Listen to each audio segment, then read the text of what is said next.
On this episode of the podcast, I'm going to dig into the whys of decluttering and what's in it for you. Check it out. You are listening to the Decluttering Club Podcast. I'm your host, Sarah Mueller, and it's my mission to equip women to declutter their homes, their time, and their lives so that they can cherish what truly matters. You are listening to the Decluttering Club Podcast, episode number 34. Today, we're talking about why we declutter.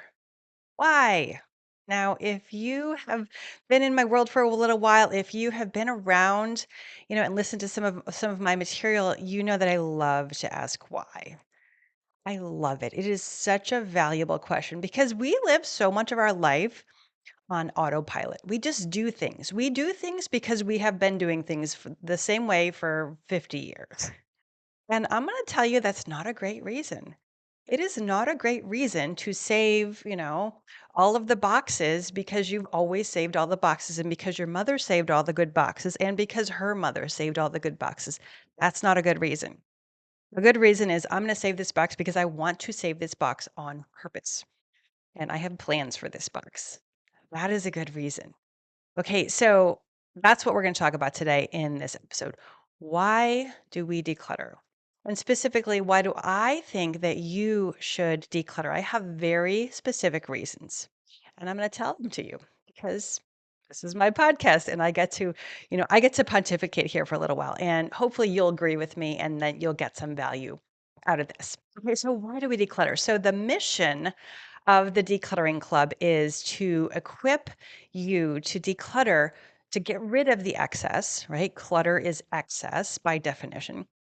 So that, okay, there's the why, so that you have room for what matters most, right? So that you have room to cherish, to enjoy the things that are important to you. Okay. So there's a couple things going on there. We're not just decluttering because it's cool or because it's trendy or because it's the right thing to do. Okay. Who says? I don't know. Right. It's not necessarily the right thing to do. We are decluttering because for specific reasons. And those reasons are individual, they are going to vary. Right. The things that are important to me are not the things that are important to you. That's why I can't tell you how many of XYZ you should keep. I don't know. I don't know. You know, okay? But my job is to help you figure out what that is. And I am telling you, if you have clutter, you are keeping things that are not important to you. You just haven't taken a look, okay? And we're going to dig into that. All right. There's another reason that we declutter. The reason is because clutter creates suffering. Clutter creates suffering, and I have seen it a million times over. If you have clutter in your home and it is stressing you out, you're suffering because of it, right? And so we could change our thoughts about that, right? I could coach you on that. I could be like, okay, let's just feel great about the state of your home right now. That is available to us. Absolutely, 100%. We can just change our thinking, and then our problems have disappeared. But you might not want to do that. You might not want to love it. You might be like, I want to let these things go. I just don't really know how. Okay, so we can change the thinking or we can change the situation. And both are options to feel better, right? And to eliminate, remove, reduce, change the level of suffering.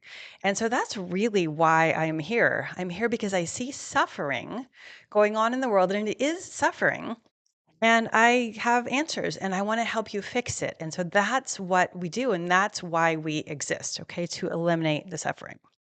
Now, I have a quote because I like quotes and I'm going to read it to you. And let's see. Okay, so this is from a book by Benjamin Hardy. Dr. Benjamin Hardy, his book is called Slipstream Time Hacking. I love this. Love this. And this book goes all into how we can get more out of our time and how time is not linear. Did you know this? A minute is not a minute is not a minute. A minute in, let's say, let's say you're having a baby. A minute when you're having a baby is not the same as a minute on a beautiful sunny day without a care in the world, right? I mean, we all know that. So time is not linear. Anyways, that is a whole nother topic. But and we're getting into that on in January, by the way, in the core membership. So you should make sure you come and join us. But this quote is related to clutter, and he says, uh, "Everything else besides time belongs to the world and the universe. We can't take our money or stuff with us when we die. Can't take our stuff with us. We know this. Although we may own something, in quotes, we don't really own it. At most, we are stewards over our possessions, but they are ultimately the earth's. The only thing that is fundamentally ours is our time. To waste our time is to waste ourselves." Okay, so all that stuff that you are hanging on to, that you are so distressed about, that you are in angst about, it's not really your stuff. What? When we think about it that way, doesn't that just kind of like help you relax a little bit? It's like I'm so attached to maybe it's books or it's clothes or it's canned goods or it's paper or whatever, photos. None of it is actually ours. We can't take it with us. And when we really sit and think about that, right? Because really what's going on is we're afraid of losing those things. We're afraid of mistakes and we're afraid of loss. And as soon as we consider it to be ours, it's automatically more valuable, right? That t shirt in your closet, even if it's 50 years old, is way more valuable than any other 50-year-old t shirt that's out in the world. It is intrinsically valuable automatically because you consider it yours. If no other reason, right? And you have a story about it. And that's all a beautiful thing. I'm not saying that that's a bad thing, but I just want you to notice that all of these things that we consider ours, right? And we're holding on so tightly, they're not really ours when you think about it that way. We're just hanging on to them. We're holding on to them temporarily. We are stewards of them. Right. And so that is very different than I got to keep all these things. And, I mean, you can see if you're watching on video, like I just clench up when I think about, losing things. I think I have to hold on to them physically. And that's what we do when we allow our houses to fill up. Okay. But if we remembered, hey, we're not taking it with us, maybe we would prioritize our time differently. Maybe we would take different actions. Maybe we wouldn't hold on so tightly to the things and we might prioritize relationships or time or experience or whatever. We'd make different choices if we remembered we're not taking it with us, no matter how hard we try. Okay. I've heard the story that there's a marketing genius, really. His name is Alex Hormoz, and he talks about how, let's say, if you think back, let's say 4 generations, like your great, great, great, great grandmother, do you know her name? Some of you do, because some of you are genealogists, but most of us do not, right? 4 or 5 generations back, we don't know who our ancestors were. And maybe we know their names, but we really don't know much more about them. And what that means is that our descendants are also not going to know really anything about us. And it's kind of like what we do right now, it's not going to have a timeless impact on history unless we're like one of a very, very, very, very few people. And, I know that you all are a lot of you are very concerned with and very dedicated to preserving history, but just realize that at some point it does stop. And, again, if it's causing you suffering, then you may want to adjust. You may want to think about it. You may want to change like how you spend your time. And again, I'm not saying it's a bad thing. It's a beautiful thing.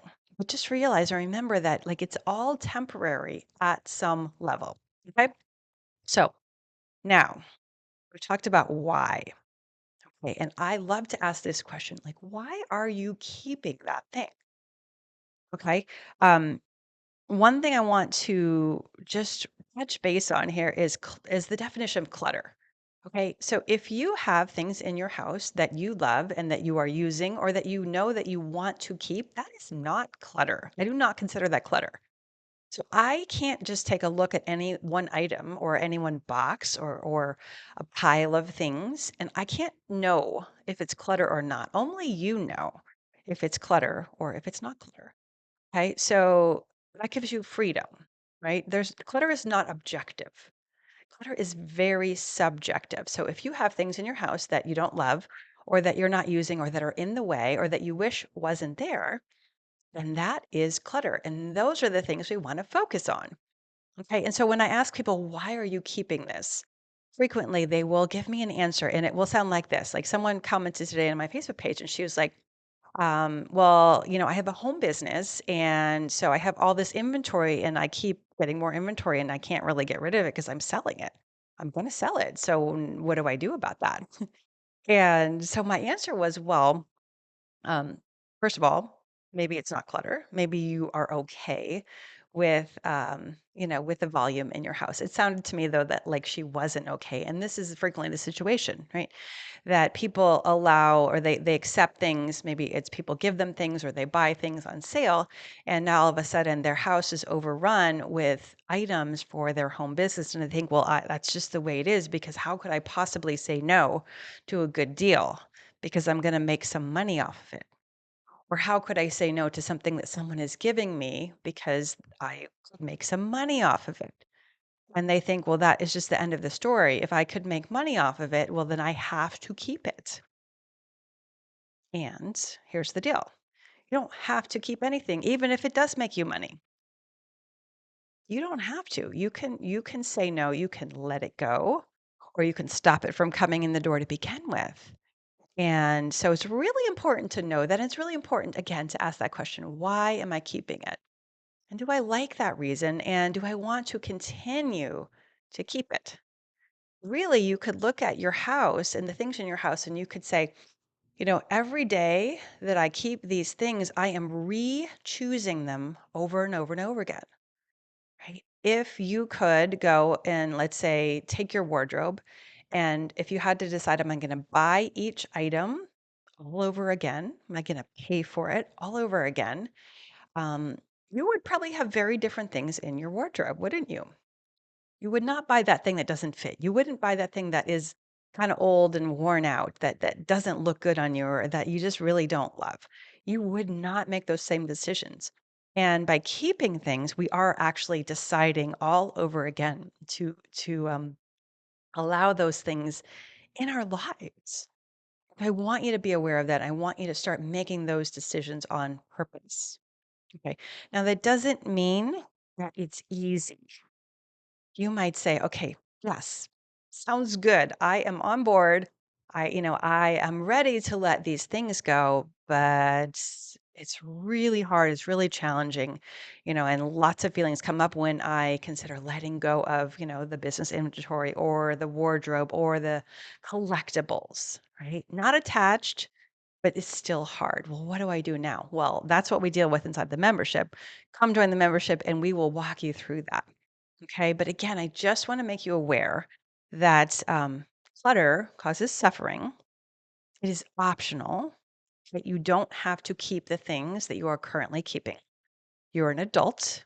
Adults get to do exactly what they want, right? Even things like paying taxes and going to work, those are all voluntary. Now, you may not like the consequences if you choose not to go to work or if you choose not to pay your taxes, but you still want to acknowledge that you are choosing to do them. Because whenever we feel compelled to do something, we feel like a victim and we resist, we rebel. So you always, whenever possible, you always want to acknowledge that you are doing things because you want to. Doesn't mean you love them, but you are voluntarily engaging in those activities, right? And that the same thing comes from what you are saying yes to and what you're saying no to, right? So really, really important there. So again, today I'm recording this. This is going to be published on Christmas Day, and I think it's very appropriate because I think the things that come into our lives came in originally for a really good reason. They had a really great purpose, whether it was just utilitarian or whether it was something that we really absolutely loved.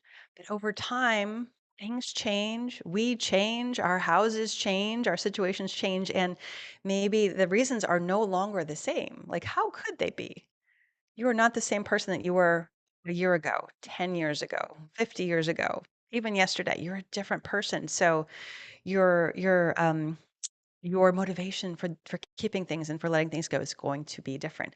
So I just put that out there for you. If the things are in your way, if they are causing suffering, then let's let them go. Let's get them out of our lives so that we can focus and cherish what matters most. Because we don't know. We don't know how long we have. None of us know. And we might as well make the most of it. All right. That's what I have for you today, everyone. Thank you so much for being here. I'll see you next week. That's all we have for you today. If you enjoyed this podcast, would you leave us a review? It would really help us get the word out. To start your decluttering journey, go to thedeclutteringclub.com. That is declutteringclub.com. We'll see you next time.